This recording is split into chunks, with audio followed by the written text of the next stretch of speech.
Hello and welcome to another episode of the Landman podcast. It's really weird because I've never had anyone else on this. We're kind of sitting here. We got this great, beautiful. I mean, look at this background here. For those of us that are listening or looking on YouTube, or listening to this podcast, Derek, tell me about this background. I mean, where are you? You definitely look like you're not in a United States city. I'm in an undisclosed location in South America.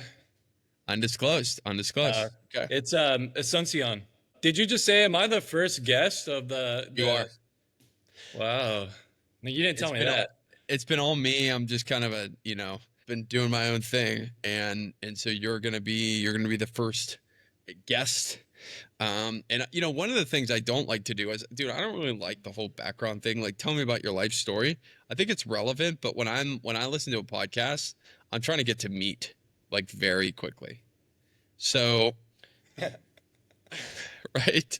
I'm trying to learn. I'm trying to learn. So, to frame this for people watching, where are you today? What's your team look like?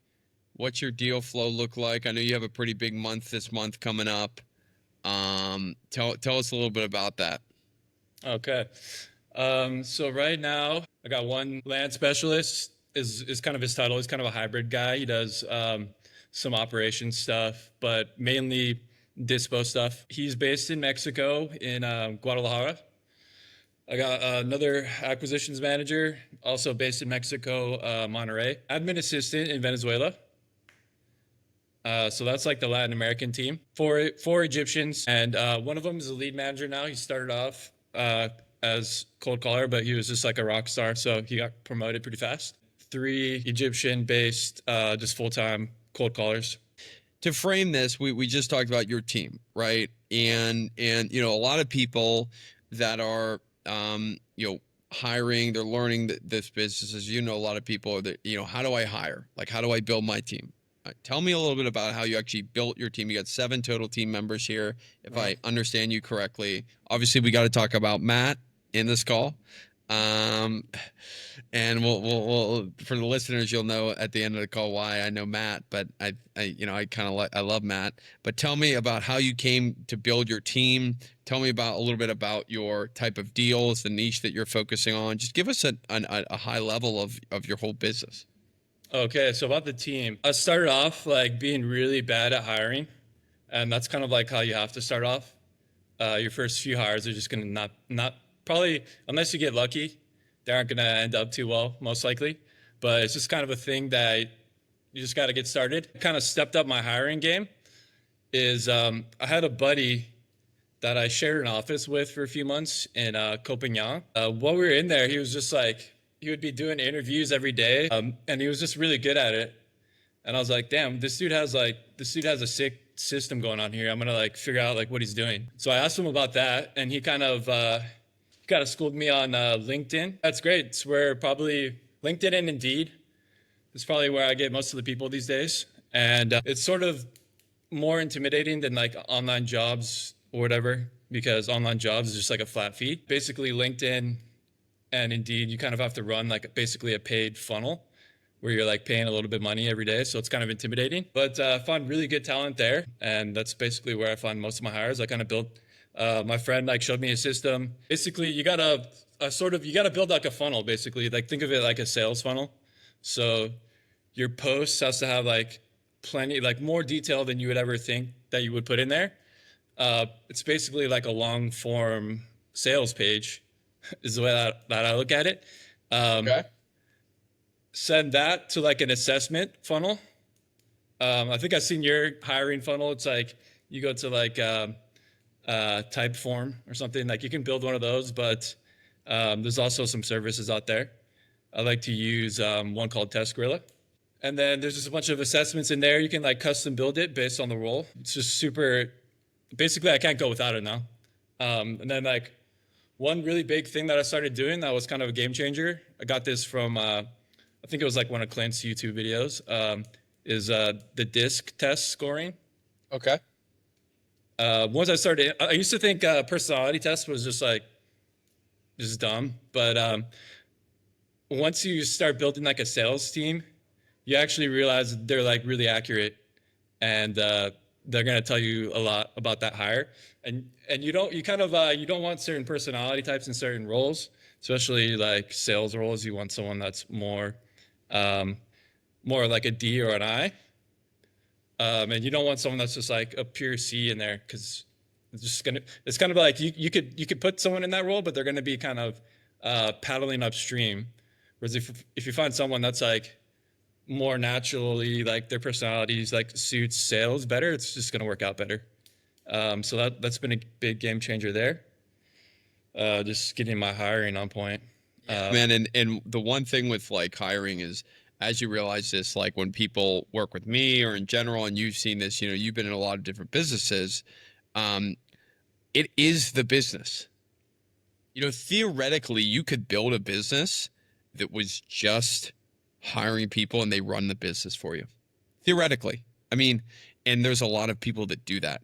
If you think about like Silicon Valley startups, you have one person that does a very specific role, and then they hire a bunch of people, give them equity stakes. In a land business, we don't have as much equity opportunity or cash flow or commission or whatever that makes it worth hiring a bunch of like principal based people. But what you're saying, what I'm hearing you say is like, I'm applying the same exact process to my business. I'm going through the assessments. Instead of having to call these people, you're going through this process. And LinkedIn and Indeed, most people don't use those for hiring online. And frankly, I have a job post right now for an acquisition manager, right, Derek? And it's on LinkedIn and Indeed, but I wouldn't have thought of using that for international jobs. I almost deleted my LinkedIn. I'm like, oh, I'm never going to use this again, until my friend kind of dropped that sauce on me about like how good it is for hiring. Um, so yeah, So you built this team. You started to hire people off LinkedIn. You use the test, test and grow. I think that's a great little tidbit. Where is your team right now, though? What type of volume are you doing? What's your size? What does it look like? And then what are kind of the teach us why we should listen to you as someone that has a business like this. okay. Well, actually, I didn't want to come on a podcast or whatever till I was doing at least pull in six-figure months. Basically, I was kind of struggling for quite a while. I started off with mailers and kind of just blasted mail out. And that was one of my that was back when I didn't know how to hire. So I just picked up like the first AM that looked good off of online jobs at PH. Um, Funnily enough, I think it was like Sumner's old acquisition manager. So I was like, oh, she's just gonna know how to do it. Whatever, I'm gonna hire her. Didn't train her, didn't mentor her, just kind of like was like, all right, take over these leads that are gonna come in. So yeah, I just blasted mail out there. I didn't really scrub right. I would just do like full counties that looked good and just go, oh, everyone out of state, like 3 acres and to like 50 acres or something. It was like kind of just shotgunning it, not treating it seriously, because I think I was under the influence of like watching like material back when it was like easy mode basically during COVID. So it's just like, oh, just shoot mail out there, you get deals, whatever. And the way that I thought about it was like, oh, I'll just like burn like 15, 20K super fast, whatever. If I get one deal from it, break even, whatever, let's go. So I just blasted out like 20, 25K over like 6 months in mailers. Got some callbacks, but like didn't really know how to work them well. Comping was bad back then. Didn't know how to comp them right. I think from all that, like I got like one contract and didn't even make it work out, because in hindsight, it was like just a crappy property. It was like a HOA, like with bad topography. Yeah. So that didn't work out. So that was actually probably like the first 6 to 12 months. I was just kind of doing that just not really taking it seriously, flopping on mail campaigns. And then I kind of heard about cold email from a friend that was kind of testing it out. And it just sounded pretty cool, because I was like, oh, like my major problem is like these mailers are just too expensive. Okay. And my mail campaigns were like just kind of trash looking back on it. It was like, it wasn't even blind offers. It was just like neutral letters, neutral postcards. And yeah, they were just bad. So I don't recommend that. Definitely don't recommend that. Like you can burn through a huge budget really fast doing that. So Um, Definitely don't recommend that. So then I started testing out email around year two, around the start, well, actually probably like the start of like month 12 or something like that. Got some pretty quick success with that. Got a couple of deals like right off the bat that were like smaller, probably 10 to 15 Ks. So it was good to finally actually get a deal through. That was actually the first deal that I got through, was like from an email campaign. That was going well. So I was like, oh, I'm just going to scale the shit out of this. It's like super cheap. Basically, once you set it up, it was like, you just got to pay for data and skip tracing. But Okay. then you can send like infinite emails. So I was like, oh, this is super cheap. I'm just going to blast emails. Um, and I was just like, whatever, I'm just going to scale this to the moon. So I like spun up like over like the next like 4 months. So I spun up like 100 different email accounts, all different domains, crazy system. It was sort of like a pot, like the frog in the boiling pot of water. Like my response rate just kept slowly going down and down and down. Like, and then like suddenly it's just like 2 months, and you're like, oh, like we haven't gotten a deal yet. Like, what's going on? Um, so yeah, basically Google had done an update that just like slapped emails. It was like one of the biggest updates to email inboxing in years. Basically, it was like I think it was like if 3 people report you as spam, that email is basically cooked, that domain. So that kind of tanked my response rate, tanked my inboxing. So I was like, oh, this sucks. My AM bounced out because just like deal flow died down, whatever. Um, so then I was kind of back to square one at that point, just me and my admin. So that was kind of a rough couple months there. I was just kind of like figuring out like what's the next step with this. Should I just like throw in the towel here? I started looking up some of this like cold calling stuff, and I was like, oh, this looks pretty cool actually. This has been around forever. It's not going to be like email, where it's like super complicated, and like email is basically just gate kept by one company. And I just got tired of um, traffic sources like that, where it's just like one company can shut you down. Um, so I was like, oh, cold calling, it's like been around forever. It's not just like regulated by like one company, basically. So it's more decentralized. Whatever, I'm going to get into this. So I tested it out actually with an agency, and it worked out pretty well for a couple months with them. So I was like, oh, I'm going to do this myself. Mm-hmm. And yeah, basically September, last September, I brought my first internal cold caller on board. That's Matt. Um, Ended up just being a rock star hire. Um, it's kind of crazy. He just took it and ran with it. He had some previous experience in dialers before, so he kind of just like took over that whole part of it. Um, and yeah, just from there, we started getting with just Matt calling at least like 1 to 2 deals a month. Mm-hmm. So I was just like, oh, this is awesome. Whatever, I'm going to scale this.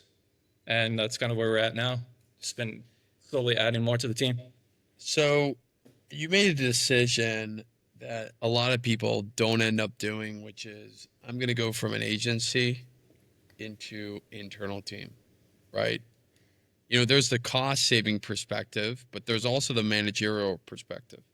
You actually spoke with my cold calling manager a couple months back, but not a lot of people have that access to that person.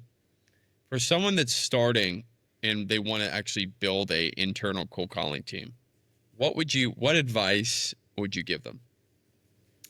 That's a great question. I guess you have to ask if you if that's the type of business you want to have, because I completely understand the people that just want to send mail out, have like a super lean team, and keep it like one a.m., one dispo, and like one admin, and just send mail out. Whatever, I completely get that. Um, but for me, I kind of just I have fun. Like it's kind of fun for me, man. To be honest, it's been really fun. Um, so basically, I would say you want that for that first hire, you want to like filter really hard for it. Okay.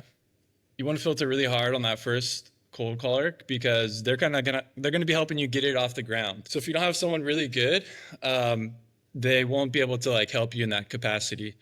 Um, yeah, so luckily I found Matt to just spearhead that. Man, I don't even know how to use ready mode. Matt just he just got the reps email, got on email threads with him every day. Watched they have like a tutorial library. He just watched all that, just like learned that he already had some experience, but he had to learn like more of the back end stuff. And yeah, he just took over that. Um, It's extraordinary. You know, it shows you, we were talking about hiring. Dude, hiring is everything. It is literally everything. And finding the right people. I find so many people will build a skeleton ship. They'll get a lot of low cost VAs that are not qualified for the position that they want them to be in, right? And then they'll expect them to produce outsized returns. And the reality is they're not going to produce outsized returns. They're going to just be average, if that. It might be worse than average. And so, you know, what would you have to say about someone who's used VAs for a long period of time? You know, obviously you have the LinkedIn funnel, obviously you have the Indeed funnel, but like any other ways that you've used to find the right people for the job? it's just like doing it more and more. Like I said, like there's probably a lot of people that did that, tried it out like a couple times and just um, you're just not good at it when you first do it. So you probably just thought it was bad. Like, oh, this person's taking more of my time. They're like, I have to repeat things to them a thousand times. This is dumb. Like, I'm just going to do this myself or stick to like US based only hires. Um, if I think back to like the first VA that I ever hired, um, yeah, I was just like, just not like if I was like my only experience, I would be like, oh no, I'm just never going to use VAs. Like they don't work. So it's just something that you just got to keep doing it. You just got to make mistakes. Um, and yeah, I mean, with a good assessment, like and filtering, that's what you got to filter. We do like 3 interviews even after we filter super hard on the front end. We do 3 interviews just to see like, can this person show up to a meeting on time 3 times in a row? Yeah, um, yeah, which is unfortunately that's the barrier, right? yeah. Yeah, I don't know. I just geeked out on it so hard because I looked like I think there's like 2 areas that are like the biggest leverage in this business. It's like one is sales. Yep. I'm not good at that. um, 2 is hiring because I think it was like Henry Ford or somebody said like you don't got to be smart. You just got to know how to hire smart people, people that way smarter than you. um, so yeah, you just got to do it a few times. And honestly, try to do it yourself because hiring agencies are they're really expensive. Hmm. Yeah. If you You can know, I tackle think it some of yourself. them, yeah, some of them take 25 to 35% of the first year salary. And so, you know, if you hire a $30,000 a year employee, that's 11,000 bucks, dude. That is expensive as hell. That is expensive as hell, right? You're basically paying 40,000, right? And so, yeah, I agree. I agree with you completely. You can self-source, and there are plenty. The reality is, at this point, there's so many VAs. After COVID, there's so many VAs. It's becoming competitive, even. Really. Like, I Yeah. don't know. Like, I have you found that it's becoming more difficult to source good talent? No, I've found that there's more. Like I feel like there's a lot of businesses that are kind of laying off talent right now. AI is replacing a lot of basic positions. If anything, I feel like there's just more and more people looking for remote jobs that they can work from home. Um, One really big key as well is hire slow but like fire quick. Um, just had to like let one go last week. Super overqualified dude. Looked like he had like crazy good experience. Showed up to like 3 separate interviews, nailed them all, and then he just had too many in the first couple weeks. He just had too many attendance issues. So You know, if they can't, we do like a 30-day probationary period. And if they get more than a few warnings during that period, it's like we just kind of got to let them go. That's right. Um, because they're That's not right. gonna they're not gonna get any better in the long term if they can't show you their best in that first 30 days.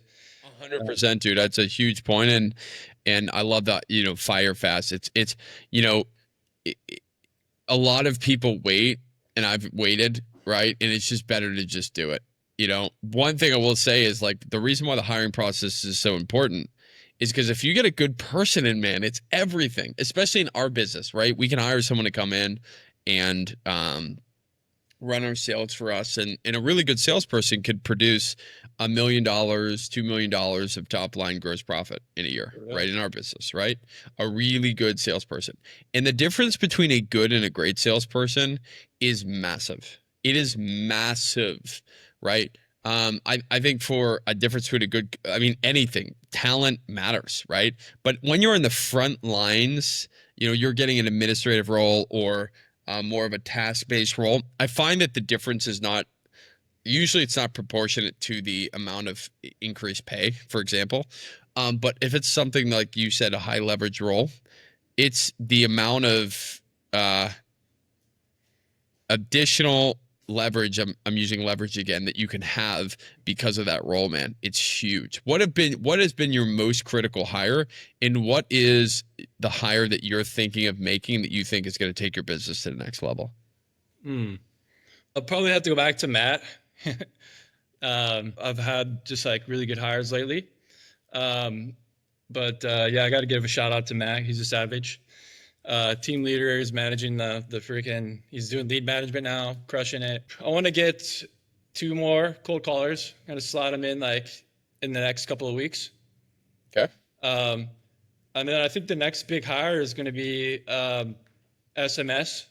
I kind of want to find like the new Matt of SMS, like somebody who knows how to manage the back end stuff right away and get that off the ground and then scale that to like 2 or 3 texters. Yep. Yep.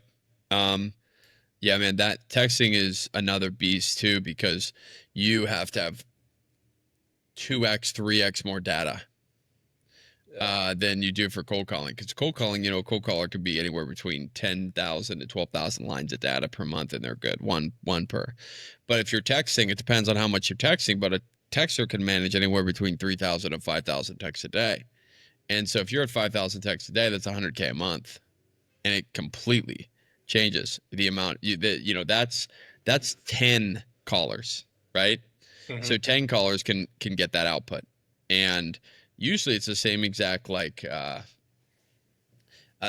10 callers equals 5 to 7 contracts usually per month, depending on how good your callers are. Could be 8, could be 6. Texters, it's usually it's one deal out of every 15 to 20,000 texts. So if you do 100,000, you could probably get anywhere. You could probably get, oh man, my math, like eight deals, 6 to 8 deals. So it's pretty similar. Um, but if you're at 20,000, you get 5 deals, and you end up closing only 30% of those. So, um, how do you make decisions today versus how you made them 6 months ago? Okay, I'll say like one big thing that we worked on together was getting the KPIs dialed in. It's something that I knew I needed to implement, but sort of Clay becomes like your personal trainer, basically, like your accountability guy that kind of pushes you to do these things that it's on your project list, but it's on your project list forever. You need someone to like push you through it. So that was like the KPI dashboard for me. Once you have that data, you can just make way more calculated decisions on your business. See exactly where like your pipeline's broken, your acquisitions pipeline is broken, and you can just hold your everyone on your team accountable for those KPIs. It's not just like, oh, I feel like you're you're not making enough offers. It's like, no, you got the data there for like offers every single day. You got the talk time. You can see everything, and you can So be did like, you all end up firing the guy that we spoke about? right, no, no. We're not going to turn this into call, but okay. So that the offer acquisition manager is still offering. Yes, sir. Cool deal. Cool deal. So could you walk us through one of your favorite deals, kind of step by step? Oh, it just happened this month. Basically, an abandoned house property that came in. And I thought it was really funny. I thought it was going to be like a big headache. I was like, I barely won it. I almost disqualified it. It was abandoned house, like a really good location actually, next to like the city, the community recreational centers, like literally like a minute walk away, next to the library, road frontage on like three sides. So I was Wow. like, oh, it's too nice. I was like, even though it's got an abandoned house with sometimes camper issues, I was like, whatever, we'll take a shot at it. We tried to reach out to realtors on that one, and they're just like, "Nah, screw off. Like, we don't want to deal with this." So I was like, "Oh no, this is gonna be a problem." So we just threw it up on the flat fee, and literally first day we have people just calling us nonstop. We got like an offer, $1,000 over listing price. Just took it first day. Then yeah, it's kind of funny. The next day people were still calling because it hadn't gone pending yet, and someone gave us even $5,000 over that.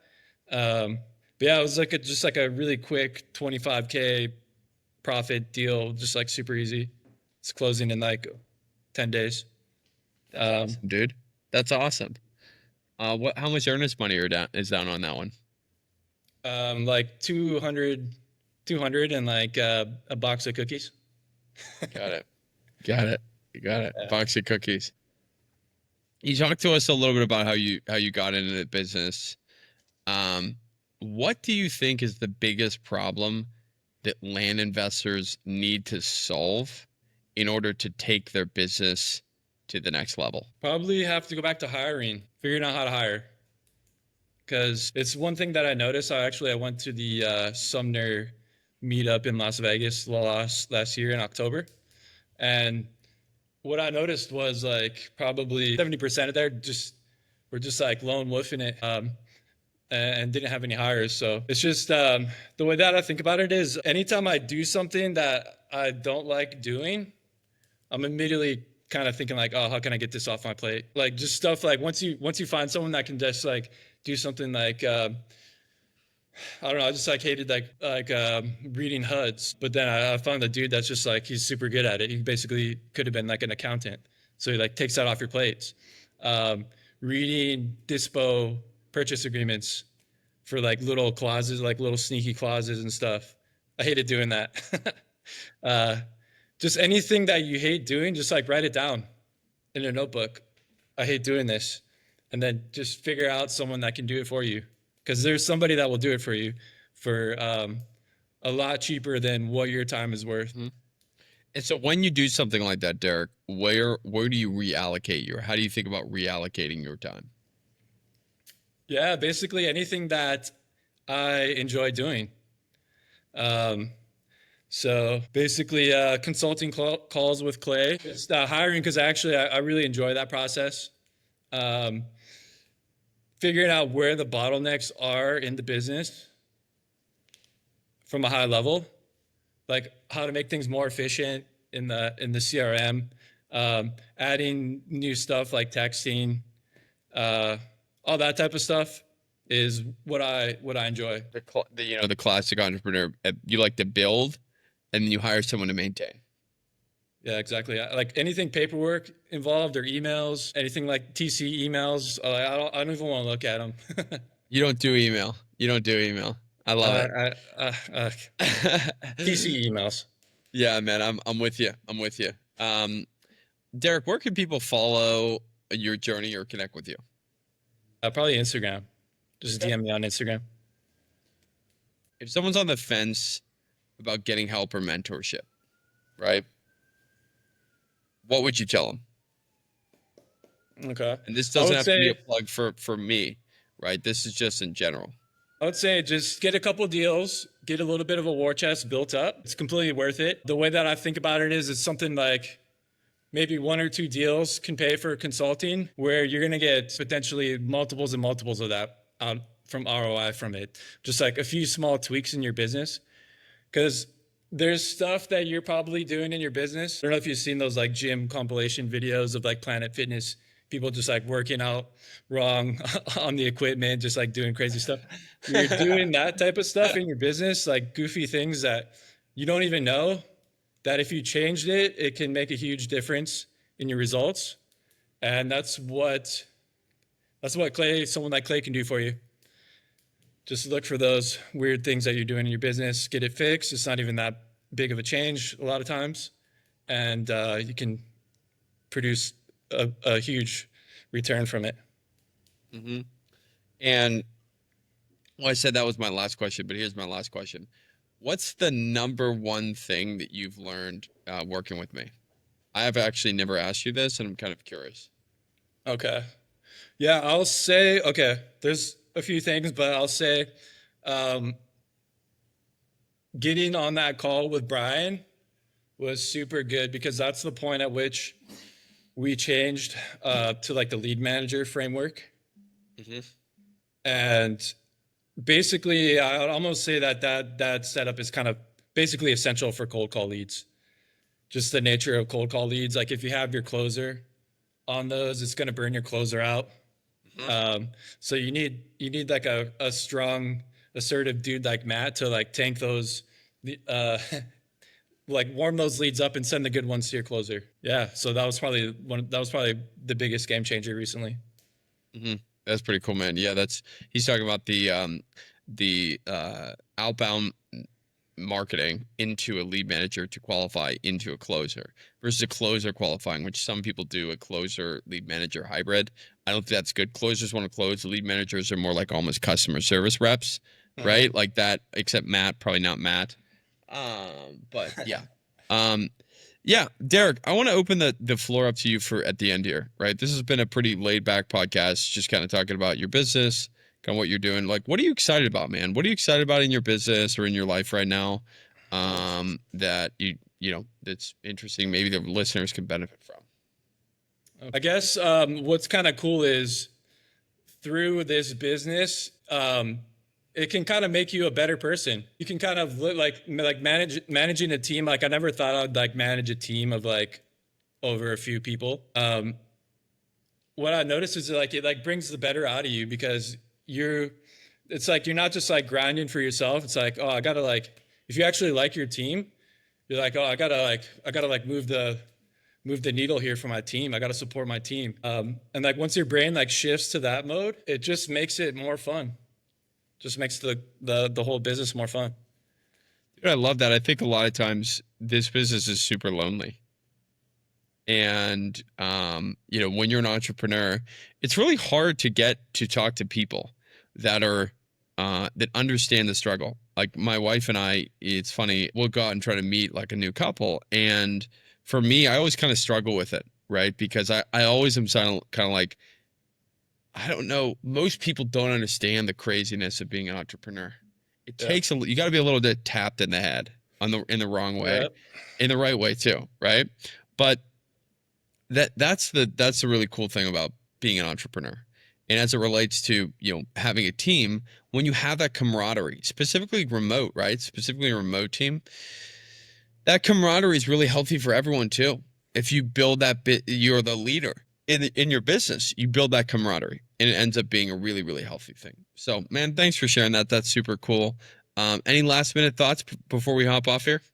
Yeah, one more thing that I'm excited about is I definitely want to go to more meetups next year. I'm going to try to go to one like every quarter because I've been really bad at like networking in this industry. I'm just excited to like get out there, meet more people, make more connections. So yeah, it's something I'm going to do a lot more next year. Probably actually relocate a little bit closer to the States, back to Mexico maybe, or You're gonna live in Lima. Playa del Carmen. Yeah, great spot.